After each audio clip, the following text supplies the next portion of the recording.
रामलाल एक गरीब आदमी था। वो काम की तलाश में गांव से शहर आया था। रामलाल और उसकी पत्नी हर रोज मेहनत मजदूरी करके अपने परिवार का पेट पालते थे। उनके बच्चे भी कुछ न कुछ काम करते थे और वे सड़क किनारे एक झुग्गी झोपड़ी में रहते थे। अगर वे दिन भर काम न करें तो शाम की रोटी मिलना उनके लिए मुश्किल हो जाता था। बहुत कठिनाई से उनके दिन गुजर रहे थे। एक दिन की बात है, अचानक पूरे देश में प्रधानमंत्री कोरोना वायरस के चलते लॉकडाउन घोषित कर देते हैं। कोई भी इंसान घर से बाहर नहीं निकल सकता और ना ही कोई दुकान खुली कर सकता। रामलाल जब काम की खोज में बाहर निकलता है तो उसे रास्ते पर कोई गाड़ियां दिखाई नहीं देती। दुकान भी बंद दिखते हैं। आदमी तो दिखना बहुत दूर की बात थी। अचानक एक पुलिस वाला उसे रोकता है और उसे डंडे से मारने लगता है। रामलाल घबराते हुए बोला, साहब मुझे क्यों मार रहे हो साहब? मैंने क्या किया है? पुलिस वाला बोला, जबान लड़ाता है, तुझे पता नहीं है क्या? देश में लॉकडाउन घोषित किया है, सड़क पर घूमना मना है। पर साहब ये लॉकडाउन क्या है और दुकानें बंद क्यों हैं? रामलाल ने पूछा। अरे मूर्ख, तुझे पता नहीं है क्या? देश में कोरोना की महामारी फैल रही है, इसीलिए सब बंद है। अब भाग यहाँ से, दोबारा सड़क पर नहीं दिखना, नहीं तो अंदर कर दूंगा, भाग, पुलिस वाले ने कहा।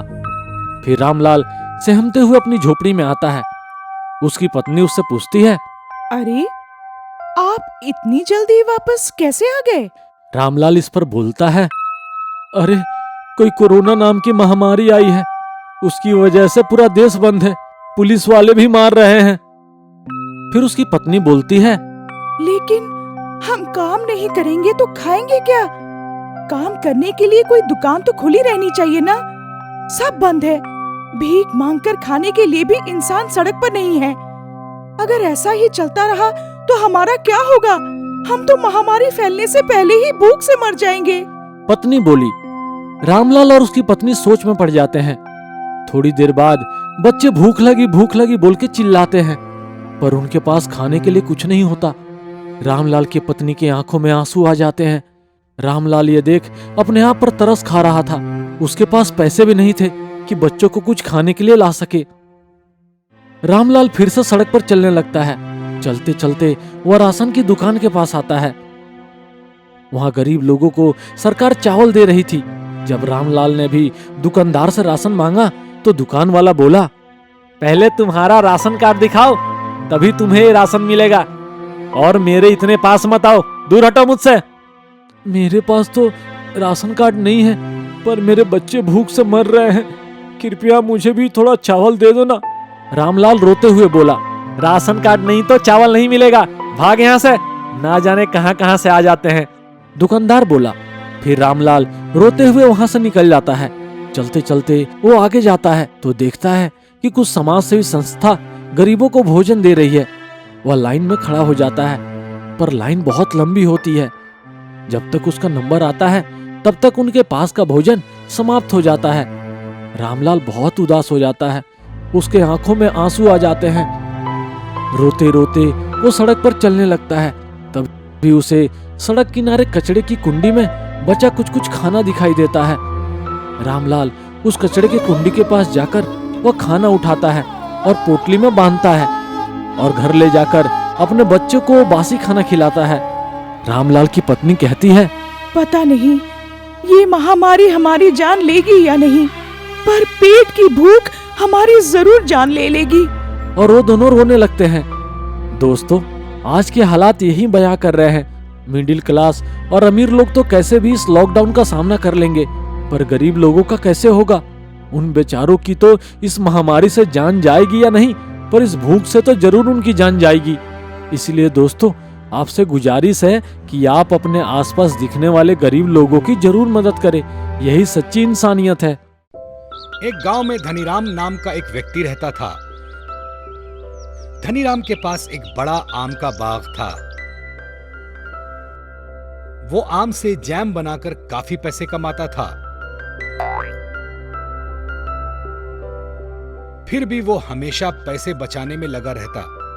वो जैम बनाने के लिए फैक्ट्री में भी लकड़ियां ही उपयोग करता, जिसकी चिमनी से बहुत धुआं निकलता था। और उसके पास एक कार थी, वो भी चलने पर काले धुएं के बादल छोड़ती थी। धनीराम के लालची और लापरवाह स्वभाव के लिए लोग उसे कई बार समझाते, लेकिन वो किसी की नहीं सुनता।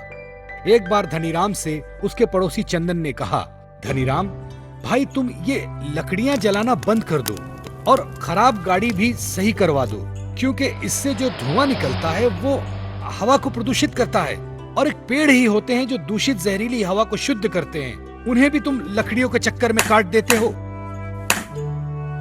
इस पर धनीराम बोला, मुझे तो कहीं प्रदूषण नहीं दिख रहा, अगर प्रदूषण होता भी तो मुझे क्या, और वैसे भी मेरे एक व्यक्ति के प्रदूषण करने से इतनी बड़ी प्रकृति में क्या फर्क पड़ेगा, मुझको ज्ञान दे रहा है। और ऐसे ही भड़क कर वहां से धनीराम चला गया। चंदन सोचता है, लगता है इस मूर्ख को इसी के तरीके से समझाना पड़ेगा। अगले दिन से चंदन धनीराम के बाग में रोज थोड़ा थोड़ा कचरा डालने लगा और बाग धीरे धीरे कचरे से भरने लगा।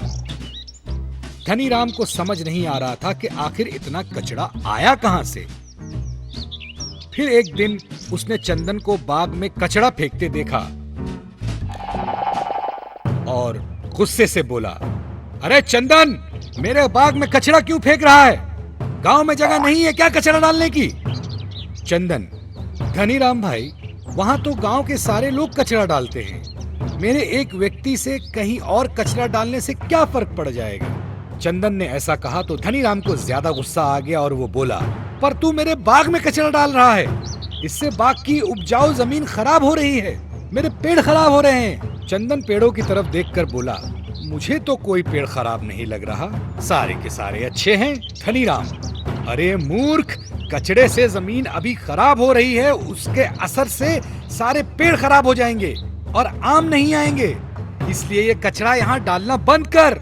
चंदन, पर तुम ये वायु प्रदूषण करना बंद करोगे तब मैं कचरा डालना बंद करूंगा। धनीराम, मतलब?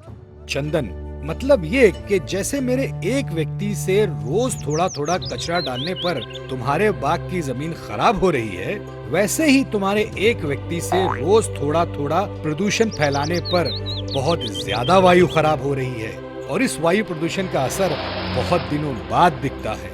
वायु प्रदूषण से हमें भारी बीमारियां होती हैं, अस्थमा, फेफड़े की खराबी, आंख का खराब होना।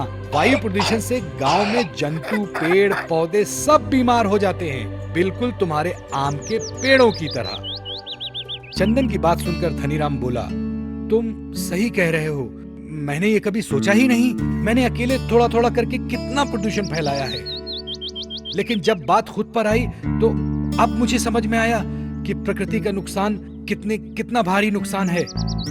चंदन, अब मैं प्रदूषण नहीं करूंगा, हमेशा प्रकृति की रक्षा करूंगा।